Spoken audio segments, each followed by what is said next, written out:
자, 박병창 기자님 나오셨어요. 어서 오십시오. 네. 예, 안녕하십니까. 네, 반갑습니다. 조금 일찍 시작하게 됐습니다. 자, 미국 시장은 뭐 해설이 좀 필요할 것 같아요. 난립니다 지금. 이제 다우는 공보합이 끝났습니다. 은행주들이 보합권에 있었고요. 나스닥이 2% 가까이 하라고 그랬습니다. 뭐 이것 때문에 계속 그러는 건데요. 어제 CPI 발표했는데 3% 발표했는데 MOM으로 하라 그랬습니다. 그러니까 전월비 하락을 한 거예요. 네. 오랜만이죠. 코어 CPI는 3.3%. 이제 그 중에 시장에서 주목했던 것은 이제 주거비 상승률이 좀 하락했습니다. 5.4에서 5.2%로 하락을 했습니다. 왜 그렇게 보냐면은 이제 주거비 항목이 계속해서 안 내려오면서 그러면서 PC가 계속 높았지 않습니까? 그래서 이게 가장 늦게 내린다는 얘기를 많이 했었고요. 예. 근데 이게 비로소 내려옴으로써 결국은 금리 인하하지 않겠냐 그런 쪽으로 거의 뭐 기정 사실화되는 그런 시장의 흐름이었습니다. 그럼으로써 국채 수익률이 큰 폭으로 하락을 했습니다. 10년 만기, 2년 만기 큰 폭, 특히 2년 만기가 큰 폭으로 하락을 했고요. 그러다 보니까 원화, 엔화, 위안화도 지금 엔화만 비교를 해드리면 요즘에 관심이 있으시니까 158.9엔까지 떨어졌어요. 161엔까지 갔잖아요. 네. 그러니까 네. 큰 폭으로 하락을 했습니다. 달러 인덱스도 좀 많이 빠졌더라고요. 예, 지금 최근에. 104.1이라서 뭐 아주 큰 폭은 아니겠지만 상대적으로 우리 원화도 지금 1372원까지 떨어졌고요. 네. 위안화는 7.27에서 7.26으로 떨어진 네. 거니까 꽤 떨어진 거죠. 그러니까 그동안에 쭉 흐름에 있었던 것에 어제 CPI 발표로 완전히 바뀌었어요. 네, 네, 예, 네. 그런 분위기가 좀 바뀌었고 그럼 지금 지표가 바뀌는 것과 함께 수급이 바뀐 거죠. 빅테크 쪽이 다 급락을 했습니다. 어제 애플이 2.3%, 테슬라가 8.5% 하락했고요. 엔비디아가 5.5%. 네. 뭐 대부분 그렇습니다. 마이크로소프트 2.5%, 마이크론테크는 4.5%, 인텔 4%.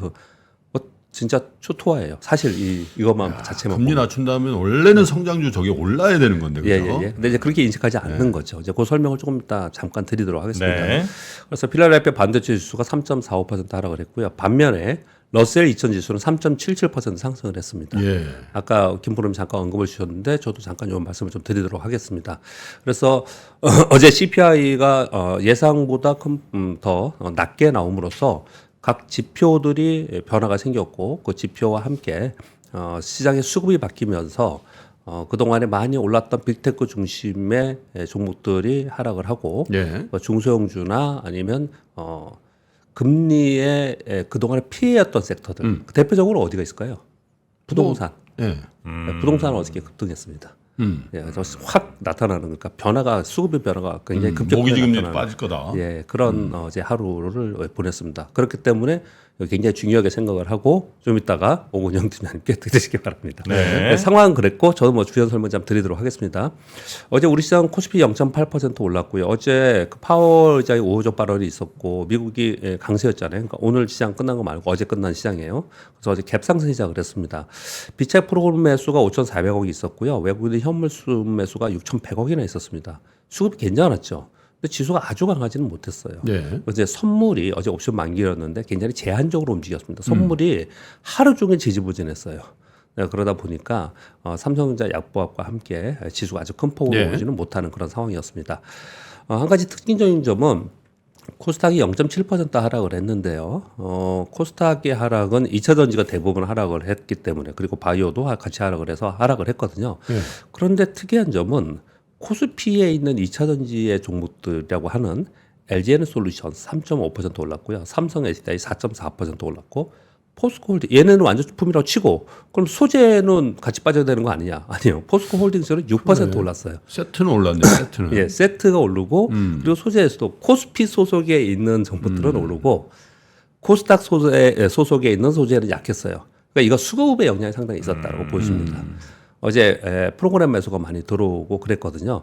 즉 이걸 보면서 2차 전지의 매수가 들어올 수 있다라는 개연성은 시장에 좀 있는 것 같아요. 네, 네, 네. 요거 왜 말씀을 드리냐면 지금 좀 이따도 연결해서 말씀드리겠지만 미국이 금리 인하를 하면은 어디로 매수가 들어올까라는 보고서 우리나라에 많이 나오거든요. 거기에 2차 전지와 바이오와 그리고 인터넷주 있잖아요. 카카오, 우리의? 네이버. 예, 우리 쪽. 우리 한국에? 네, 한국에. 아. 그런 보고서들이 계속 있었거든요. 네. 그런데 지금 이제 고용지표 둔화하고 CPI 둔화하고 이런 것들이 지금 나오면서 결국은 미국이 금리 인하하는 쪽으로 간다면 그쪽에 매수가 들어오지 않겠냐라는 게 시장에 좀 깔려 있었거든요. 네.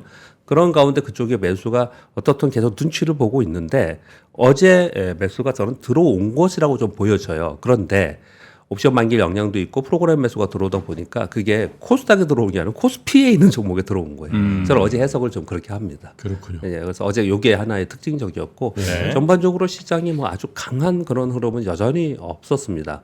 그것은 뭐 옵션 만기라고 핑계대기에는 좀 그렇고 그동안에 계속 우리가 얘기했던 미국이 좀 과하지 않냐. 전체적으로 장기적으로도 과하게 오르는 그런 부분도 있지만 제가 일봉을 보여드리면서 이격이 벌어지면 내려오고 벌어지면 내려오고 이런 표현을 계속 드렸잖아요.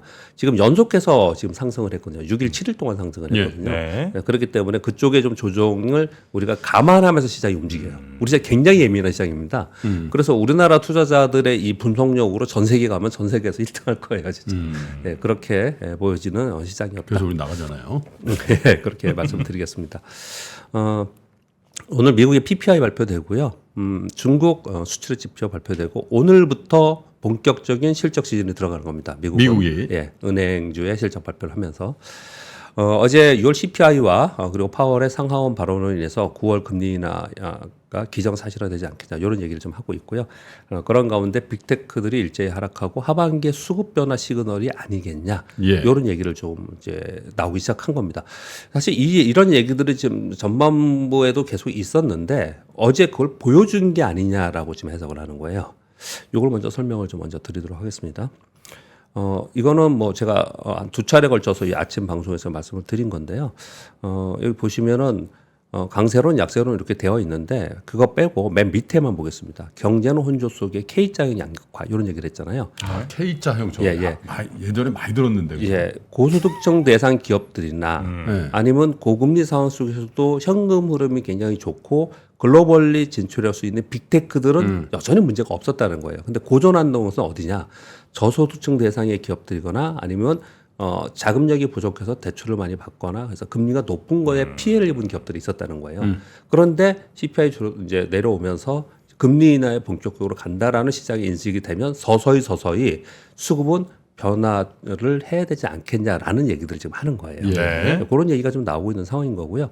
그리고 지금 설명드리면서 있는 것 좀 검증해 보면요. S&P 500의 일봉 제가 이걸 그려드릴 때 제가 쭉 긋는 것처럼 보여준다 이렇게 막까지 말씀을 주셨는데 네. 지금 요 마우스가 잘 안 되네요. 지금 옆에 사선을 이렇게 쭉 보면은 이격이 벌어져 있지 않습니까? 예. 이격이 벌어지면 지금 이 마우스가 잘 안 돼서 죄송합니다. 그러니까 사선을 그은 것에 이격이 벌어지면 그 이격에게 벌어진 만큼의 조금 더 내려오고 이런 쪽으로 계속 움직이잖아요. 근데 최근에 연속해서 오르면서 이 이격이 좀 벌어졌어요. 그래서 그 벌어진 것에 대한 이격 줄기 조정이 좀 있었다. 조금 지금 괜찮아졌습니다. 예. 하시면 될 것 같아요. 예. 예. 요 지금 사선을 얘기하는 겁니다. 지금 그동안에도 그래프 차트 벌어지면 띄워주시고요. 오르고 벌어지면 네. 내려오고 그랬잖아요. 네, 그런 현상이 CPI 발표와 함께 있었다라는 정도로 지금 현재 보이고요. 이것 때문에 뭐 이제 시장 무너졌다라고 걱정스러운 부분은 아니잖아요. 근데 뭐 때문에 걱정을 하는 거냐면 이것 때문에 그러는 거예요. 누가 뭐래도 주도주잖아요. 엔비디아가요. 엔비디아가 지난번에 고점을 찍고 내려왔거든요. 요번에 고점을 못 넘어가면 예, 그 사이에 애플과 마이크로소프트, 아마존 이런 거 신고가를 냈어요. 그런데 엔비디아는 전고점을 돌파하지 못한 상태에서 다시 음봉을 맞은 거예요. 야, 그러면 이거는 일봉입니다. 그래서 중장기적으로는 엔비디아가 꺾였다라고 볼 수는 없어요. 항상 주봉을 더 중요하게 생각하기 때문에. 그런데 이건 일봉으로 볼 때 단기적으로 엔비디아가 곧바로 다시 신고가하기는 좀 쉽지 않겠다라는 차트를 좀 그려진 거예요. 그러니까 그러네요. 이쪽은 좀 조정을 볼 수 있겠구나. 이런 생각을 좀 하는 거죠. 네, 그런 상황 속에서 어제 러셀 2000 지수가 상대적으로 올랐다. 이제 그렇게 좀 해석을 좀 하면 될 것 같고요. 네. 그리고 당분간은 다음 주 거 15일서부터 19일까지 적어왔는데요. 경제 지표들 발표하고요. 그리고 실적 발표가 이제 본격적으로 있습니다. 그러니까 실적과 경기 지표로 관심이 이동된다는 거예요. 이 얘기는 무슨 얘기입니까?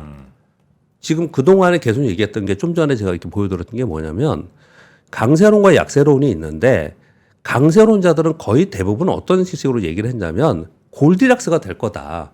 경기가 둔화된 건 오케이. 그러나 서서히 둔화되고 그 사이에 금리 인하를 하면 골디락스가 돼서 강세가 유지된다. 이렇게 얘기를 했던 거거든요. 베스트 시나리오죠. 예. 그런데 약세론 쪽으로 보는 약세론자들은 야, 그렇지 않다. 금리 인하가 중요한 게 아니고 이제부터는 금리 인하 한다는 얘기는 경기가 둔화된다는 얘기야.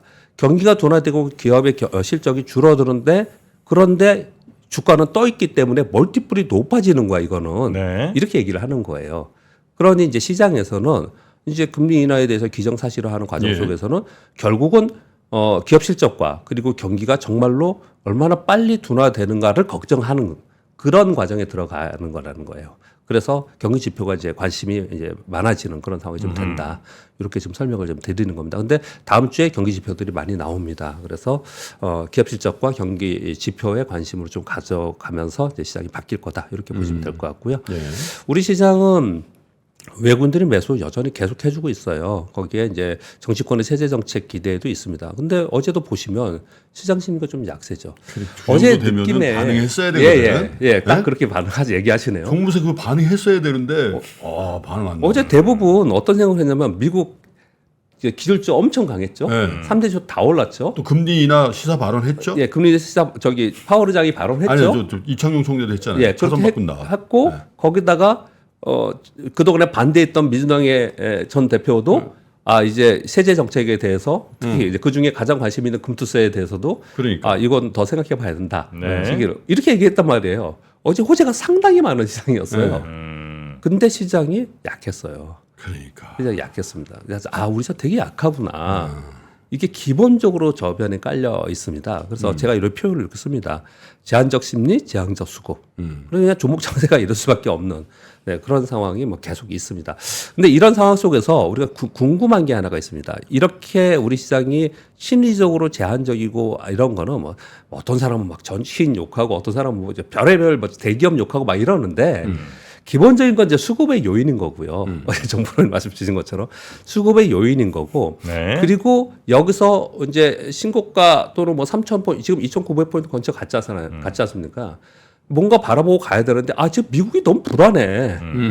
야, 미국 무너지면 우리 더 네, 무너진다. 미국 꺾이는데 우리가 갈 수 있어? 이게 깔려 있는 거예요. 우리 시장이 지금 깔려 있는데 어제 그러다 보니까 이제 우리가 지금 이제 오늘 이제 굉장히 뭐랄까요? 두근두근한 거죠. 야, 이거 미국 따라가서 또 빠지는 거 아니야? 뭐 다시 빠지는 거 아니야? 이런 생각을 하는 거거든요. 네. 오늘 차트를 한번 보여드릴게요. 네. 이게 코스피 월봉입니다. 그래도 꽤 왔죠. 힘들게 진짜 힘들게 왔습니다, 정말. 예, 정말 힘들게 왔어요. 딱 정확한 표현이십니다. 다른 데들은 그냥 쭉쭉쭉쭉 이렇게 왔는데 그러니까. 우리는 그냥 힘들게 여기 와서 이제 3천원을 목전에 두고 있는 그런 상황인 거고 그 다음에 여기 끌어올린 게 삼성전자잖아요. 그렇죠. 삼성전자가 이제 정보점 역사상 온 거죠, 96,800원이에요. 네? 지금 그래요? 96,800원이 장중. 예, 92,800원 장중. 장중. 그랬잖아요. 네. 장마 가면 92,000원 정도 될까요? 2021년 봄에 그랬잖아요. 초에요. 근데 지금 87,600원이잖아요. 5%만 오르면 거의 다 와 있어요. 많이 왔네 진짜. 예, 많이 왔죠. 자, 여기까지 벌써 왔는데 이제 제 주변에서도 그러더라고요. 삼성전자 2년 기다려서 이제 조금 수익 내고 팔았다. 이런 얘기 하는 분도 있어요. 여기까지 왔는데 미국이 어제 빠진 거예요. 야, 이거 역시 우리는 안 되는구나. 뭐 이런 생각을 할 수 있잖아요. 네. 근데 제가 재미있는 포인트 하나 드릴게요. 네. 이렇게 된다라는 얘기는 아닙니다. 우리가 네. 관심 있게 보자라는 포인트입니다. 네. 좀 그림이 어렵습니다. 근데 이건 말로 설명드리고 그다음 차트를 보여드릴게요. 직관적으로 보기는 좀 어렵습니다. 이게 뭐냐면 블룸버그에서 조사한 건데요. 위에 보시면 러셀 2000 지수하고 코스피 200 인덱스를 상관관계를 점으로 표시해 놓은 거예요. 러셀 2000이랑 코스피 200. 예. 예. 봤더니 최근 10년간 상관관계가 0.86%예요. 86%예요. 그러니까 미국 사람한테는 코스피 러셀 2000이야. 그렇죠. 네. 그렇죠. 우리 맨날 얘기하듯이 오늘 오르면 진짜 그거 미국이 안 돼. 대형주고 우리는 코스피 자체가 소형주예요. 소형주예요. 뭐 그렇게 느껴질 수 예, 있죠. 뭐. 예. 우리 그리고 흔히들 그렇게 느꼈잖아요, 많이. 네. 그리고 그 안에서도 코스피가 있고 코스닥이 있으니까 코스닥은 굉장히 힘을 못 쓰는 거고. 그랬던 거지 않습니까? 근데 이런 자료들이 이제 얼마 전부터 이렇게 돌아다니기 시작했어요. 왜 그랬냐? 이건 직관적으로 잘 보기 힘드시죠? 네. 이걸 보면 아실 수 있습니다. 이 위에 있는 게 러셀 2000 지수의 차트입니다. 네. 아래에 있는 게 제가 이거 말로만 계속 언급을 드렸는데 아래에 있는 게 코스피 지수예요. 비슷한데? 완전 비슷해요. 러셀도 진짜 힘들게 왔네. 예. 다른 거 보면은 미국의 3대 지수를 신고가 나고 막 쭉쭉쭉 위로 갔잖아요. 그치. 근데 러셀 지수는 여기 팬데믹 이후에 오, 급등했다가 빠졌다가 예. 계속 여기 있어서 신고가 아직 못 가고 밑에 있습니다. 어제 막 조금 오른 거예요. 자, 그럼 코스피 오늘 최소 2% 오릅니까? 그러니까 제가 말씀을 저 드렸지 논리대로 않습니까? 하자면 3.7 올랐는데 러셀? 자, 이런 분석과 이런 논리들이 있어요. 러셀 따라간다. 대부분은 안 된다라고 하실 거예요. 그래서 제가 자 상황은 여태까지 10년 동안은 그랬습니다. 예. 근데 오늘로부터 앞으로 만약에 수급 변화가 생겨서 나스닥은 좀 꺾이고 러셀천이 올라가면서 금리나 기정 사실화하면서 그러면서 우리 시장도 그걸 따라서 올라갈 수 있느냐라고 말하기 힘들죠. 아니, 근데 이게 박병창 이사님이 뭐 저렇게 안 될 수도 있으니까 아주 보수적으로 말씀을 하시는데 예를 들면 미국이 금리를 세 차례 낮추고 미국 국채 금리가 떨어지고 그런 거는 달러 강세가 해제된다는 얘기거든. 네, 맞습니다. 달러 강세가 해제된다는 거는 신흥국 주식이 강화된다는 얘기잖아요. 네, 맞습니다. 그러니까 우리 코스피가 러셀 같은 기업들은 아니지 사실. 예. 삼성전자 어떻게 러셀이에요. 근데 예. 그런 건 아닌데 글로벌 퍼스펙티브로 보면 러셀하고의 동행성이 굉장히 유의미할 수밖에 없다. 네. 저거 네. 미국 금리 수혜는 러셀이 보고 네. 미국 금리가 빠지면 달러 인덱스가 빠지면서 빠지면서 신흥국 원화가 자산이 가야 올라가는 네. 수혜는 코스피가 보기 때문에 그런 거죠. 그것 때문에 올라갔다는 거예요. 우리 왜냐하면 우리나라 환율은 우리 원화 달러원 환율하고 우리나라 주식시장은 정말 성장이 엄청나게 높습니다. 그렇죠. 그래서 달러가 약세가 되면서 우리 원화 강세가 되면 예. 그만큼 우리 시장 고통만큼 올라가거든요. 이제 그럴 개연성을 우리는 가지고는 있어요. 근데 우리는 직관적으로 여태까지 경험상 미국 빠진 날 우리 시장이 안 빠진 게 없었고 그냥 느낌에 미국 빠지면 우리는 빠진다고 생각을 하는 거잖아요.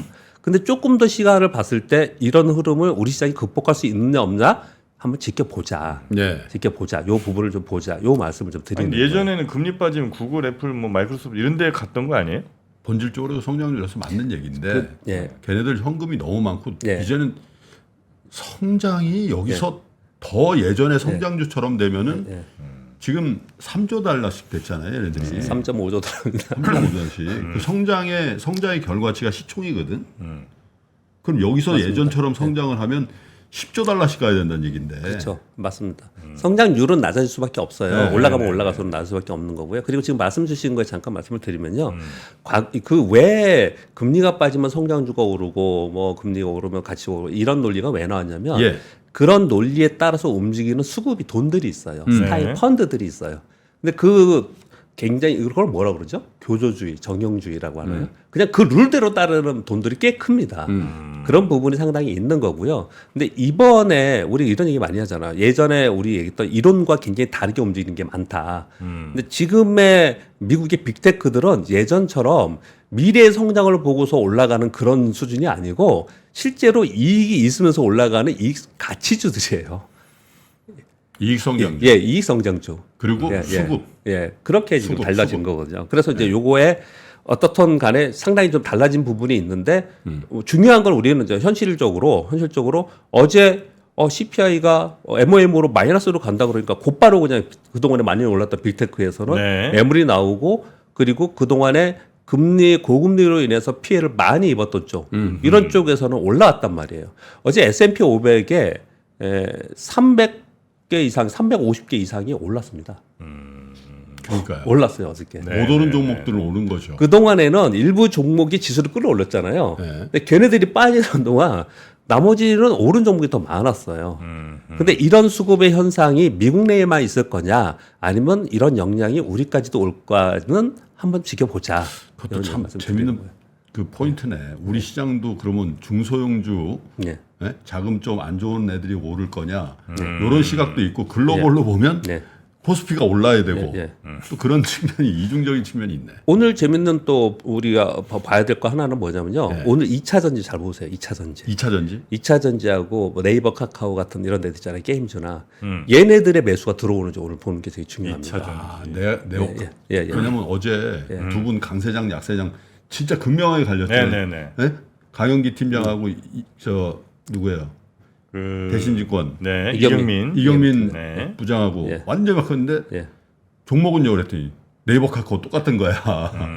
그 진짜 오늘 오르는지 한번 볼까? 만약에 그쪽으로 만약에 있으면 우리나라도 수급이 미국 흉내 내면서 비슷하게 그러니까. 움직일 가능성이 있는 거예요. 예. 지금은 그런 걸 보는 게 굉장히 중요합니다. 네. 왜냐하면 벌써 지표의 변화로 인해서 시장의 변화가 있을 개연성 시그널이 보였기 때문에 예. 지금 이제 그런 걸 보는 게 굉장히 중요하다 이렇게 말씀을 드리고 있는 겁니다. 지금. 예. 네, 그렇게 좀 말씀드리겠고요. 네. 이슈들 몇 개 좀 네, 살펴볼까요? 짧게 네. 말씀드리겠습니다. 네. 한국은행 기준금리 12차례 동결했는데 이거 어제 45분 동안 했더라고요. 제가 45분을 다 들었거든요. 근데 괜히 들었다는 괜히 45분 동안 비슷비슷한 얘기를 계속 하는 거예요. 그랬는데 자괴감이 또 드셨구나. 다양한 분야에 상충되는 이해관계가 있지만 고금리로 공통받는 거 알고 있다. 그러나 물가 안정에 기여했다. 예. 그래서 일정은 유동적이지만 금리 인하 시기를 검토한다. 이런 쪽으로 좀 보고 있고요. 지금 미국이 저런 상황이니까 할 것 같습니다. 그리고 시장에는 기대감이 꽤 높아요. 미국보다 먼저 하지 않겠냐라는 얘기들 꽤 있습니다. 그래서 지금 시중금리 먼저 내려오는 거예요. 네. 미국이 9월이 확정 그러니까 네. 인덱스 저 있잖아요 그 네. 선물 거래 거기서 진짜 거의 100에 가까우면 용기 낼 수가 있죠. 그렇죠. 그죠? 네, 먼저 내려오는 거예요. 그래서 한다니까 어저께 또 뭐 먼저 하지. 하는 총재께서도 시중금리 먼저 내리는 거에 대해서 유익 있게 보고 있다. 네. 너무 오버하지 마. 막 이런 얘기도 그러니까. 하고 그랬었습니다. 어제 그런 얘기도 있었고요. 그리고 10일까지의 무역 수지 발표가 됐는데 소폭 수입이 많이 늘었어요. 그래서 소폭 무역 적자가 됐는데 적자 났어요? 예. 10일까지요. 10일까지. 네. 10일까지 그랬고요. 그리고 디램과 낸드 요것만 지금 가져왔는데 화장품 좋았고요. 예. 디램은 전반적으로 다 좋았습니다. 전월비 가격 단가 뭐 전월비 다 좋았고요. 근데 낸드는 가격이 전월비에 워낙 많이 올라와서 조금 떨어지는. 전년비는 괜찮. 예, 전년비 매우 다 괜찮네요. 좋고요. 예, 예, 그런 모습을 좀 나타냈습니다. 그리고 대만 IT 매출 동향이 굉장히 중요합니다. 근데 핵심은 뭐냐면 이 빨간 글씨 쓴 두 가지입니다.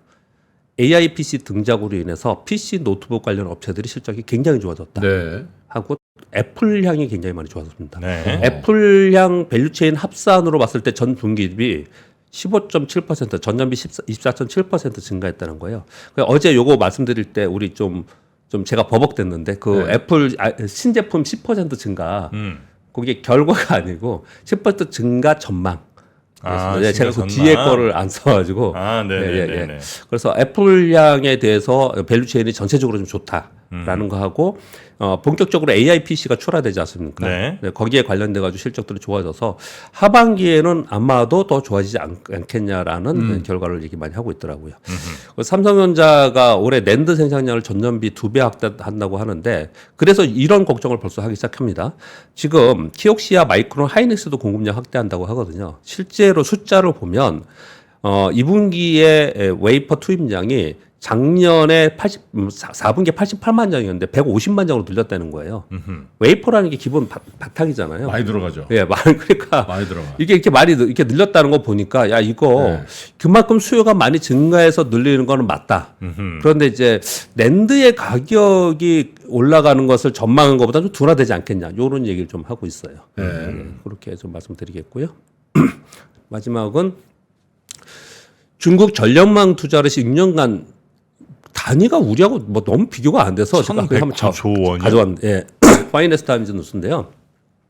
중국 전력망 업그레이드를 위해서 6년간 약 8천억 달러 이상을 투자할 것이다라는 이제 전망이 나온 거예요. 네.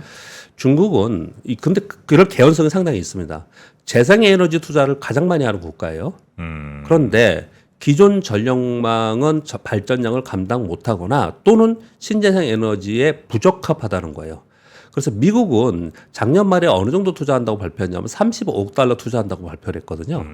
근데 중국은 한번 분기할 때마다 막 23조 막 이런 식으로 발표를 해요. 네. 그래서 이 규모 자체가 정말 천문학적이잖아요. 자, 그러니까 중국이 한번 움직이기 시작하면 이게 수혜가 네. 중국 내에 아마 기업들로 다 하겠죠. 그런데 혹시 이게 정말로 더 부각이 많이 되는 그런 상황이 좀 된다면 전 세계적으로 지금 전력망 교체를 좀 하고 있잖아요. 근데 그동안에 우리는 계속 미국만 바라봤잖아요. 그런데 중국이 만약 이런 이제 행보가 된다면 이쪽에 또 다시 한번 이슈가 되지 않을까 이렇게 생각을 듭니다. 저거 관련해서요. 우리도 뭐 그 예를 들면 전선주라든지 이런 거 많이 오르잖아요. 많이 많이 올랐잖아요. 올랐죠. 실제 예. 미국 진출한다는 얘기 네. 뉴스 크게 나오고. 저거 보실 때 글로벌 주식 코닝을 보세요. 코닝. 코닝? 예. 코닝이 뭐예요? 코닝이 코닝이 보면 발전기, 유리섬유 이런 거 예, 하는 예. 데잖아요. 예, 예. 그래서 이게 그런 전선에 굉장히 많이 들어가는 그런 업체거든요. 그래서 코닝 실적이 굉장히 좋아진다라는 얘기도 있고 코닝 주가를 여러분 벤치마크로 한번 보시면서 네. 그걸 보시면 굉장히 의미 있는 그게 나오지 않겠나 싶습니다. 최근에 급등하고 있거든요. 코닝이. 아, 코닝. 예. 그럼 이제 코닝 오르면 뭐 무슨 전선주는 이런 거만 같이 다 하는 거예요? 그렇죠. 연관됐죠. 연관된 거죠. 연관된 거죠. 예. 알겠습니다. 세계 1위니까 네. 그쪽에. 예. 자, 그럼 박병창 이사님과는 요 정도 네. 하죠. 아주 네. 그냥 컴팩트하게. 예. 네, 한 주간 고생 많으셨고요. 예. 주말 잘 보내시고 예. 월요일 뵙겠습니다. 예, 감사합니다. 감사합니다. 네. 박근영, 이선영, 서경인, 염승환 투자 마스터들의 세심한 케어로 건강한 투자 습관을 만드세요. 3프로 멤버십 3프로 앱에서 확인하세요.